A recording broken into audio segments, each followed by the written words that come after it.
Welcome and thank you for joining me. We are meeting the last week of August 2024, so to discuss a forthcoming new moon in the sign of Virgo. Now, every new moon sets the tone, the theme for the forthcoming month to come. So the fact that we see this new moon on September 2nd gives us a pretty clear picture of the astrology of September 2024. Now, I am extremely grateful to be able to put this out like a message in a bottle out into the ocean to those like minds who are interested to know what I consider to be reality for ourselves, our loved ones, our species at this particular time. So whether you've shown support over the years by joining my monthly Q&As or astrology school or donating by clicking the link in the video description, thank you for supporting me and continuing to do what I'm so passionate to do, which is provide noble astrology for two noble astrologers who are no doubt few and far between. You allow me to continue to be the lone wolf that I am, and I'm so grateful to also have the opportunity to meet you, and I hope to meet more of you in the weeks to come. I'll have some exciting opportunities that I'll be sharing in this forthcoming month as well. Now, my intention for this new moon video, hopefully before the sun melts my video camera, is to provide something useful, focused, and refined, reflecting the intention of the zodiac sign of Virgo. Now, there's a lot to this month. Mercury is stationing direct today, yes. But there's also a ton of astrology in the forthcoming month of September that continues the theme of reviewing, reflecting on the past, especially on the theme of relationship. As we'll begin September by seeing Venus enter her sign of Libra at the very end of August, that is. September 3rd is when Venus comes around to the moon's south node at 6 degrees of Libra. Okay, so there's this fascinating conjoinment on the south node of the moon in Libra, ruled by Venus in her own sign, conjoined the south node, joined with Black Moon Lilith, as well as the asteroid Juno, a very Venus-like asteroid herself, the partnership asteroid, and the asteroid Eros, having everything to do with love, libido, sexuality. So seeing this stellium all on the moon's south node early September is like a life review. It's a soul review, and especially it's a reflection upon connection. And we'll talk about some of the theme with this new moon, which we see a finger of the world aspect, which I'll break apart later on in this video. But this is a powerful aspect, and this tension is that which we're using to bridge the personal and the transpersonal. So there's a lot of focus on relationships, and is this working, and has this worked in the past, and what is love? Some of these lofty words, such as love, God, unconditional love or surrender. These are terms that we like to say we have a definition for, but I'm going to share to you here in this video, there is no singular definition. There's different stages of comprehending truth, love, God, which we can say all goes hand in hand. But for someone in consensus stage evolution, love is very different from someone in spiritual stage evolution, and it plays out in very different ways. So we're having to take a look at our past relationships and how has that reflected back our core values, or how has that not reflected back core values? Where have we given, merged, or lost ourselves to another? Where have we lost a sense of our own core identity, our truth, and our individuality? This is going to be some of the fundamental mechanism of September, as we have to honor, first by discovering, unearthing our individuality, because we're born into a culture and a society that does not celebrate or recognize individuality as much as we have a thing about birthdays for some reason. We're still expected to be like our parents, to be like our bosses, to be like whatever culture, whatever class, whatever caste we're born into. And those things will also define our standards for love, money, equanimity, fairness, etc. So we're looking at all of this. Where is this really coming from? And where have we been mirrors to one another? And where have we lost the sense of separation in a merging? So this has everything to do on reflection South Node, the past, connection, Venus, relationships. Have they been harmonious? Have they really been what we thought they were? You know what? Relationships are oftentimes like funhouse mirrors, and you don't oftentimes see what that relationship is, especially if it's abusive or trauma bonding or whatever. That's when the funhouse mirror is especially distorted. You really don't see what that relationship is. It can take years of needing to separate out of a relationship before we finally start to discern the difference between us and them. And when things started to get awry, when we started to get into a pathological seeming like it's love, but is that really love? Because I'll cut straight to the chase. In evolutionary astrology, we understand when we enter into spiritual evolution, things change.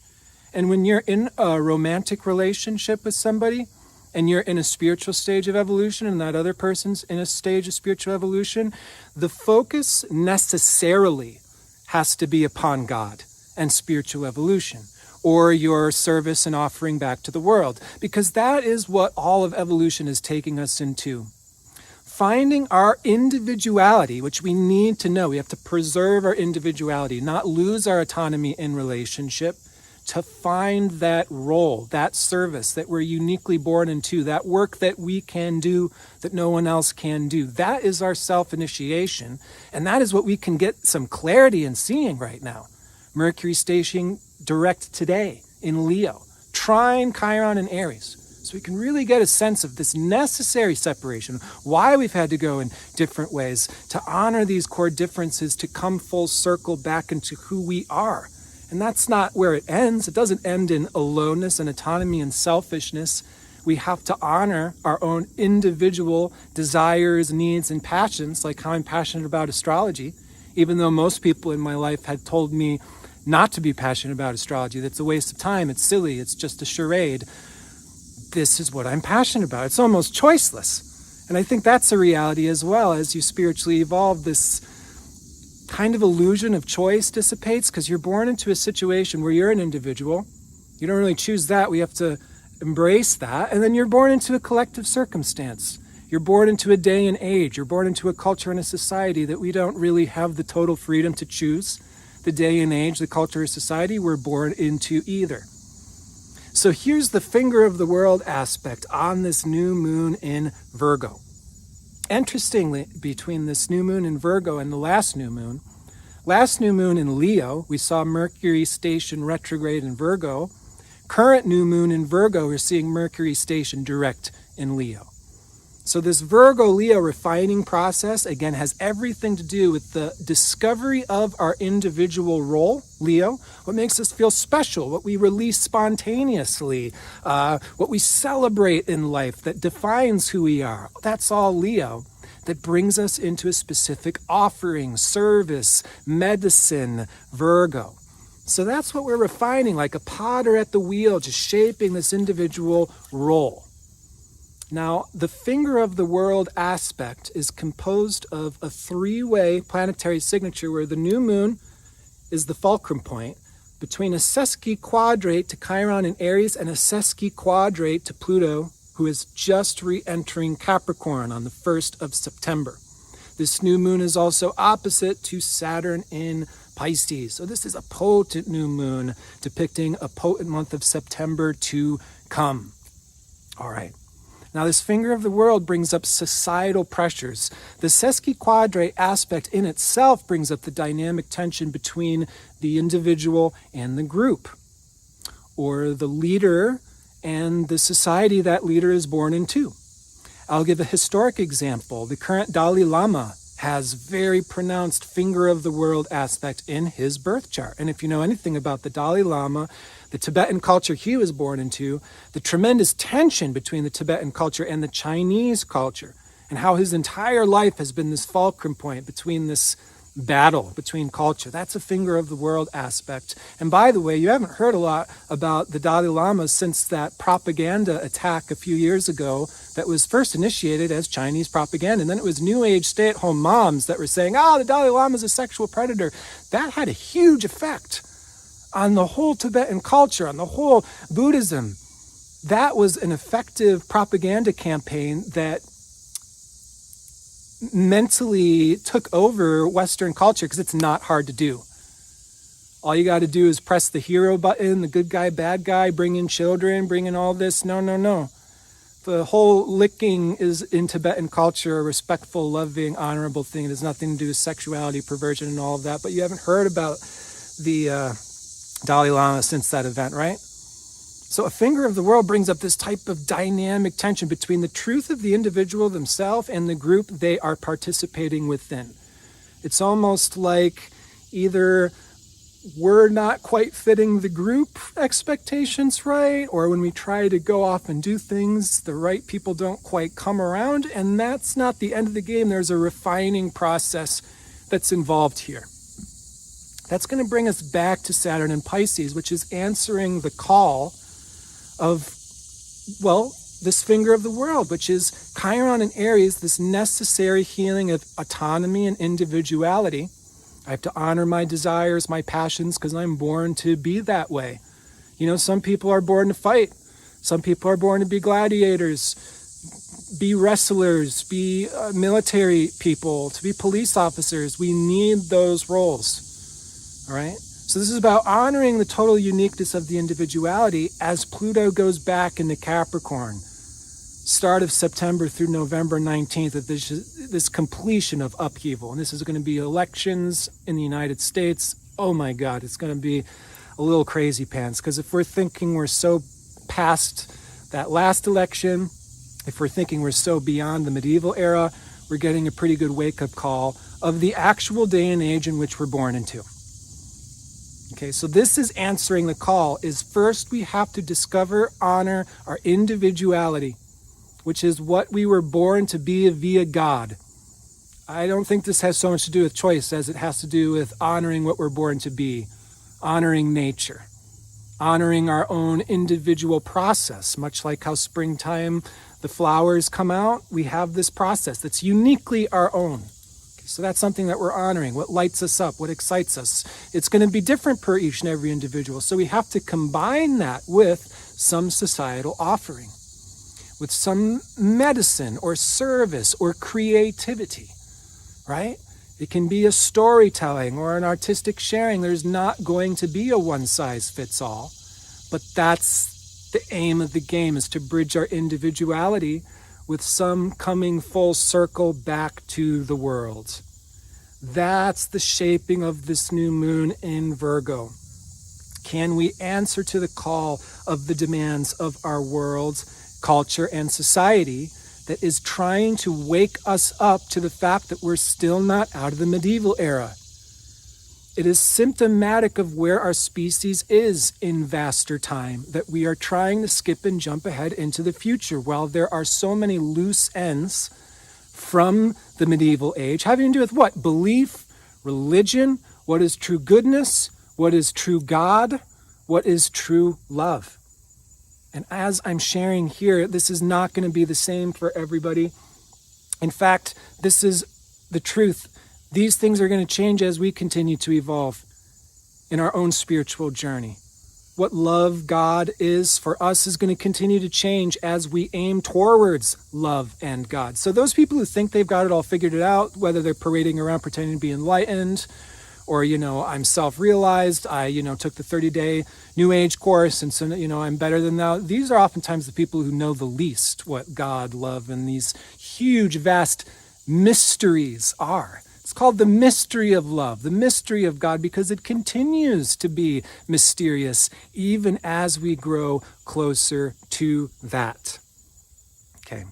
So no, we can't just skip and jump into, it's a golden age now, and we're in the age of Aquarius, and it's a technological humanitarian celebration. No, we're not there yet. What do we need to build, construct, act on, step up, take a stand for, fight, protect for, in order to lay the ground to get there? What are the resources that are needed? What are the people that are needed? That's why there is, again, this reflection on total connection.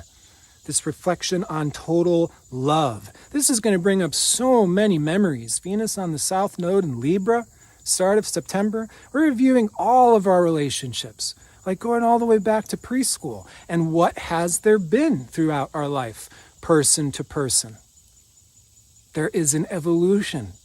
We don't stay exactly the same. And what it is that we set out to do with our first partners and the intentions, our goals, our dreams, is probably not the same intention, goals, and dreams that we may have with our current or future partners. So this is a huge review. Have to digest. I know all of the, I'm not even going to say it, but Mercury gestation direct, but there's still so much to do with reviewing. Mars entering Cancer, September 4th through November 4th. Hugely emotional, necessary digestion, necessary reflection on the past, because a part of this is also to discern how are we going to balance the caring for ourselves with the caring for others. Like how stereotypically the most loving and caring people oftentimes struggle taking care of themselves. And when I ask for donations, those are typically who I receive donations from, whereas the most stingy people typically have to learn to take care of others and are hyper-focused on their own survival when they're like a squirrel with trees and trees and trees and trees full of acorns. It's unnecessary, it's wasteful, it's insane, it's pathological. If real love means an interconnection with other people, how is us filling our own tree up with acorns a solution? And by the way, when I call upon support and donations, I thank those who have the ability to do so, because obviously not everybody does. And I'm putting this video out to any open and listening ears who would like to receive this information. You are more than welcome to take this information for free. And thank you so much for, again, providing me with the opportunity to simply show up, be seen, and be heard with what I passionately love to share. Okay, so all of that is a part of this reviewing Venus, Libra, South Node, collaboration. Is it equal? Is it fair? Is it balanced? Has there been reciprocal give and take? You know what? I doubt that we're going to be saying, yeah, all my past relationships are totally reciprocal. Yeah, all my past relationships, totally equal give and take. Especially Black Moon Lilith joining the Moon South Node with the South Nodal ruler Venus and Libra all at the same time. It's pretty clear we're going to be looking at the shadow of Libra. Yes, this even means the shadow of relationship. Yes, this even means the shadow of love itself. And the shadow of Libra can be too much likability, like I really need people to just like me, or needing to have people around because we suffer in our aloneness, which in itself is a pathology. Spiritual evolution will bring us more and more into aloneness, period. Because we develop an increasing relationship with God that becomes more and more intimate, period. And therefore, those in a relationship in spiritual evolution have to be God-centric, period. Or else the relationship will implode, period. Now, that's not true for everybody. You certainly see people in their American dream, happily ever after relationships that could be very, very superficial and last an entire person's lifetime. Sure, many people in consensus stage evolution have those types of relationships throughout life. They are not yet to a stage of spiritual development themselves. When you enter into spiritual evolution, everything changes. So a part of our own evaluating and knowing our own individuality is to know our own stage of evolution, and not to judge it, but to understand why we're having the experiences that we do for evolutionary purpose. To repeat myself, for those in spiritual evolution, in a relationship that is not God-centric, the relationship will necessarily implode for our own spiritual evolution to become God-centric. So this is a huge confusion. This is an American dream deception, a cultural deception, a Christian deception, marriage, that this one person becomes God or goddess. In a sort of sense, yes. In a sort of sense, all men are the god and all women are the goddess, and we should aim towards that perspective, and we want to develop into that ultimately, but we're faking if we pretend that we're there right now. So goddess culture can become super perverted. Oh, we're goddesses, we're goddesses, we're goddesses. No! Focus on the goddess. Then you will inspire other goddesses, men, women, gender of all different shapes and sizes, okay? In our spiritual relationships, focus on our offering, our service back to the world, how we're helping our human species. It is the actual survival of the relationship depends on this, or it will necessarily implode out of grace, out of consideration from God towards us, that we don't get stuck in fake love, that we don't get stuck in this pathological projecting the all in all onto somebody else, which is the all too common relationship, dream, fantasy, ideal that is extremely deceptive. So this is Venus, the moon's south node, asteroid Juno, partnership asteroid, Black Moon Lilith, all conjoined together in Libra at the start of September. We have to necessarily look at the shadow side of relationship, the shadow side of love, and even the stories that we tell ourselves because it sounds good, it sounds nice, it looks good, it looks nice, but are we merely deceiving ourselves? Are we merely attempting to escape something when real spirituality is going to be about embodiment? It's going to be about getting into something. That is the very intention of this Virgo new moon. How can we funnel our consciousness into a singular focus of work or service or purpose that honors our individual truth? We're not committing suicide. We're not sacrificing our individuality to give it all to somebody else. Oh, they're goddess, they're God, so we just become their footstool. No, God doesn't want that. Neither does your partner if they're a truly loving, caring person, if they love you. But a lot of so-called loving relationship is actually one person swallowing the other person offering themselves as tribute. And it's completely pathological. It's destroying future generations of family, relationship, true equanimity in relationship, community. We can't have any of those things with this type of self-deception. So Mercury stations direct today, trine Aries, Chiron in Aries. Let's get clear about this. All of these crises we've survived hasn't just been merely punishment as if we're failing to get something right. It's to lead us into this process that is not being served to us on a silver platter. The way real astrology is not being taught or served on a silver platter. We really, really got to dig if we want to get to the truth of why we're suffering and why we don't get each other in our relationships or in our families. That's where the real evolution takes place. In evolutionary astrology, there's no confusion about any of this. We understand that every single part and piece has its place. So this is the Virgo-Pisces relationship, is we find our unique role. Like how in the overall symphony, there's trumpet players letting loose on their trumpets, flute players letting loose on their flutes, but we contribute that individuality back to the overall symphony.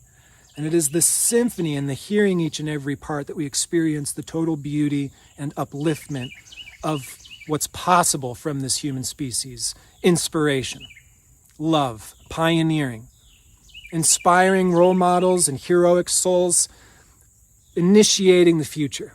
And us looking up to those souls and saying, thank you, and I'm going to take your lead, and I'm going to practice what I find so inspiring from you. That's Virgo as well. Being the pupil, receiving the tutorage, going to astrology school if you want to learn the astrology, because I am here and happy to teach you. So that way you don't have to receive the information just from me. You can give it and provide it to one another, as I, in the depth of my heart, truly, truly hope to see more of in the future. Okay. Uranus stations retrograde, September 1st as well. So again, Pluto goes back into Capricorn. Whoa, dark ages aren't quite finished yet. We got a crazy election here in the United States that's going to draw, a stage that's going to spotlight, going to reflect a lot of these evolutionary dynamics back. But oh my God, asteroid Pallas Athena opposite to Uranus, the 29th of August, as Uranus stations retrograde. Really bumpy period. Yeah, this can be really overwhelming to the nervous system. Be very gentle on yourself these weeks. Be delicate, be light. Take the day off if you need to take the day off. Don't push yourself to breaking down.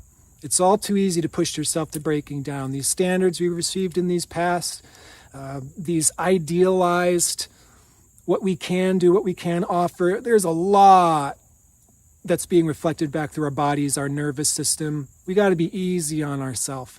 We're not finished with digestion, although Mercury stations direct today, with Mars entering the sign of Cancer September 4th through November 4th. Mars rules the North Node in Aries this year, so you can bet that Mars in Cancer, the start of September to the start of November, is going to require necessary emotional digestion.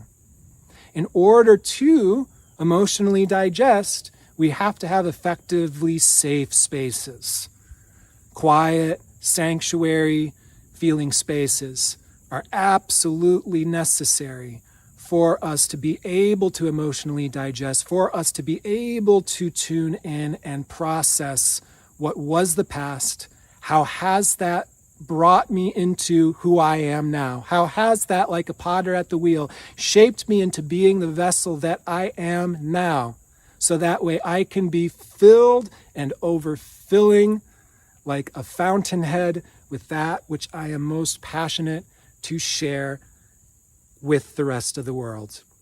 Here's the best possibility for this Venus South Node in Libra signature. Through this tremendous reviewing and reflection on connection, we can learn and bring a better, more refined, what we want to bring into school for show and tell into the future. You can bet you that September, in some way, shape, or form, that show and tell process is becoming refined, so we have more congruency with like mind, those meeting in a true heart space with true shared values. There's no fighting of magnetism. There's no lack of integrity or ulterior motivation. That's all the stuff that needs to get aired out. That's why we had those past relationships. That's why we fall in love more than once. And that is the complexity of the human heart, which will continue to evolve.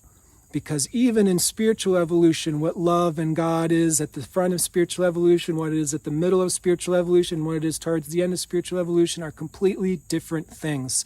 So let us all honor the process of being a human and being a part of this amazingly beautiful and sometimes overwhelming macrocosm. Once again, it's been I'm so grateful to have the opportunity to share from my heart with what I am most passionate to talk and share about. I am so fortunate to meet beautiful, loving, like minds. When I meet my people out there in the world, it's always a celebration, and I hope to be meeting a few of you more down the line. There'll be some future announcements, but I'll be talking about, coming in September, I'm going to begin a public-facing Q&A here on YouTube, so you can ask questions to me, whether it be about your birth chart, whether it be kind of grandiose questions about astrology or spirituality, but these are going to be public-facing Q&As. So you'll pay to have a question to me, but everyone will be able to view the Q&As, and that will be another way to disseminate some of this wisdom and knowledge. Much love to you and your beloveds. As always, take care.